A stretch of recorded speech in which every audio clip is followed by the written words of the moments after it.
Olá, bem-vindo a mais um dia recheado de conhecimento. São as Superaulas Enem 2011, uma iniciativa do Sistema Positivo de Ensino em parceria com o jornal O Estadão. Hoje é noite de matemática com o professor Luiz Antônio, geografia com o professor Alexandre, química com o professor Matheus e biologia com o professor Wellington, que vai mostrar para a gente agora tudo sobre zoologia. Boa aula!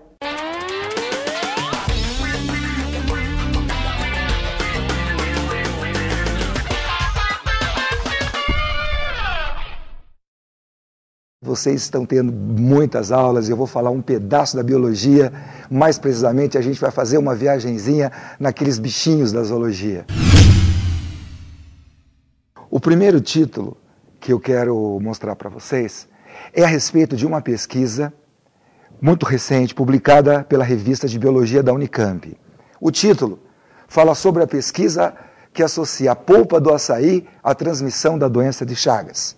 Equipe multidisciplinar liderada pelo professor Luiz Augusto Correia Passos, diretor da divisão de pesquisa do Centro Multidisciplinar para Investigação Biológica, e pela professora Ana Maria Aparecida Guaraldo, do Departamento de Biologia Animal do Instituto de Biologia, ambos da Unicamp, conseguiu demonstrar cientificamente que o Trypanosoma cruzi, o protozoário causador da doença de Chagas, sobrevive, vejam só, na polpa do açaí. O açaí que tanto se consome, tanto se fala, na temperatura ambiente, como a 4 graus na geladeira, e também congelado por algumas horas a menos 20 graus Celsius. O resultado, considerado inédito, é de extrema importância, principalmente porque dados do Ministério da Saúde de 2008 confirmaram a notificação de 124 casos da doença de Chagas aguda contraídos por transmissão oral na região norte brasileira, sendo então 99 deles no estado do Pará. Muito bem, vejam vocês. Então, a gravidade dessa situação, porque já houve relatos da doença de Chagas também transmitida pela ingestão de caldo de cana, tivemos recentemente aqui em Santa Catarina, e agora já sabemos há muitos anos que o açaí também, a polpa do açaí ingerida com o protozoário causador também provoca doença. Então, eu vou falar para vocês um pouco da doença de Chagas, então essa que também pode ser transmitida através da polpa do açaí.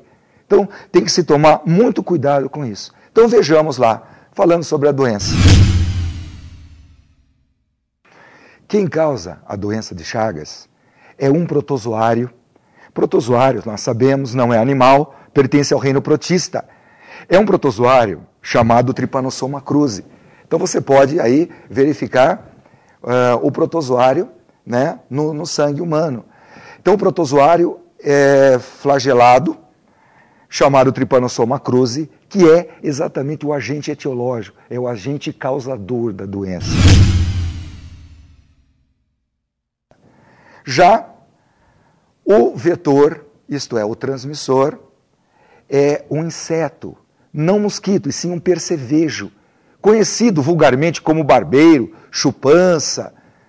O nome dele, científico, é Triatoma infestans, ou também é muito comum cair nas provas de vocês, com o nome de Triatomíneos, Triatomídeos, são todos relativos ao triatoma, ao barbeiro, que é um percevejo.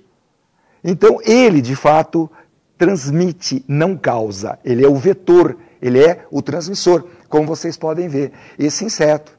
Tá? Então, quem causa é o protozoário Trypanosoma cruzi. E quem transmite, isto é, o vetor, é esse barbeiro. E uma região endêmica, pode mudar de tela, uma região endêmica da doença de Chagas acaba sendo o Nordeste, né, em termos de Brasil. Porque, simplesmente, esse tipo de habitação, que é muito comum no Nordeste, também serve de ninhos para os barbeiros. Os barbeiros fazem ninhos, quer dizer, eles são locais da alta reprodução do barbeiro. Então, por isso que essa alta incidência na região Nordeste. E essa forma endêmica da doença de Chagas lá. Mas nós temos observado que também fora desse eixo, né, de endemia, temos no norte, principalmente no Pará, muitos casos adquiridos pela ingestão desse açaí. O açaí amassado ali, junto com o barbeiro. Claro que o barbeiro precisa estar contaminado, né, com o Trypanosoma cruzi, e o barbeiro estando contaminado, se ele for amassado ali, triturado junto com o açaí, ou como aconteceu aqui no sul, com a cana-de-açúcar, para se fazer o caldo, então a pessoa ingerindo aquele suco cheio de tripanossomas, ele tem não uma forma crônica, porque a característica dessa doença, ela ser crônica, é a cronicidade. Ela começa, assim, a apresentar sintomas depois de 3, 4, 5 anos, às vezes. E nesses casos, não. Nesses casos, em uma semana, a carga de tripanossomas é tão grande que ele tem já de cara sintomas da doença e ele pode, inclusive, tratar dessa maneira. E nesses casos é possível a cura. Mas também é possível que a carga seja muito grande e a pessoa venha a falecer. Mas a característica da doença não é essa. A característica é ela ser crônica, então ela aparecer depois de muitos anos. Mas aí também, assim, o tratamento fica difícil, uma cura aí efetiva não tem, existem medicamentos que vão prolongar a vida da pessoa, mas uma cura efetiva não tem, e até hoje uma vacina que funcione também não tem. Então, vamos observar que a transmissão, tá, nesse gráfico, né, nesse resumo, 80% mais ou menos é transmitida de forma vetorial, ou seja, pelas fezes do barbeiro. De 5% a 20%, transmissão sanguínea, quer dizer, através de transfusões, a pessoa tem a doença de Chagas, tem o Trypanosoma cruzi no sangue, e são locais, às vezes, muito, assim, ainda sem equipamentos, despreparados para fazer esses testes, né? Lugares muito pobres, então são transfusões feitas sem testes e que podem transmitir a doença. E de forma vertical, que já não é tão evidente assim, não é tão alta a transmissão, mais ou menos 1%, que é a amamentação congênita. No caso congênita, é a mãe passar para o filho durante a gestação. E também essa forma oral aí de açaí, de caldo de cana. Então agora, vocês vão ver, no ciclo exatamente do Trypanosoma, né, que nós então começamos aqui, ó. Essa parte é no ser humano, que é o hospedeiro definitivo do parasita, e aqui é exatamente onde tem o barbeiro, que é o hospedeiro intermediário. Então a pergunta, como que o barbeiro se contamina? Como que o barbeiro adquire esses tripanossomas? Na verdade, ele se contamina quando ele suga o sangue de uma pessoa que tem a doença ou quando ele suga o sangue de um reservatório natural. E o que é esse reservatório natural? São animais ali da floresta, nesse caso, são animais silvestres que têm o parasita no sangue e que também até podem desenvolver a doença, às vezes não, mas eles têm o parasita no sangue de uma forma, vamos dizer, natural.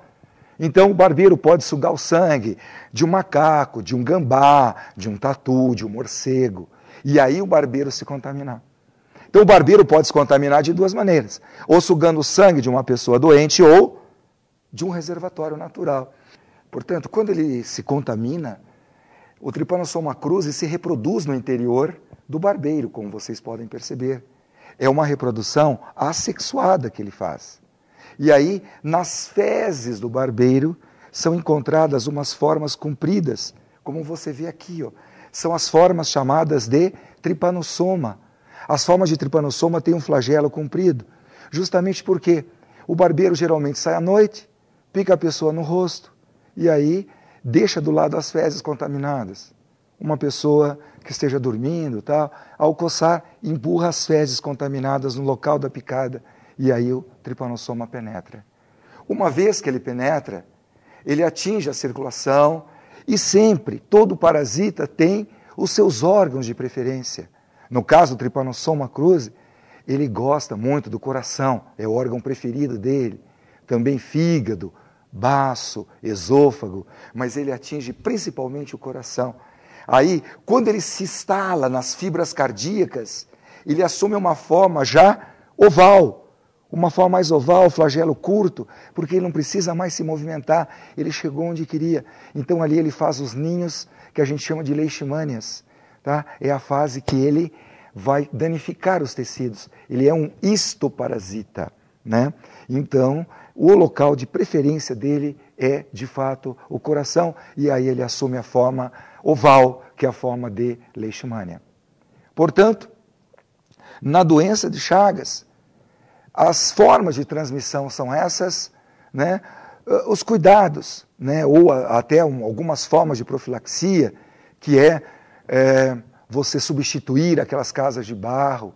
Com relação ao açaí, por exemplo, também já foi comprovado que se ele for pasteurizado, pasteurização consiste em elevar um pouco a temperatura e depois resfriar rapidamente, como se faz a pasteurização do leite. Então, se aquele açaí for industrializado, ele for pasteurizado, você elimina esse problema da transmissão, você faz testes de sangue em doadores.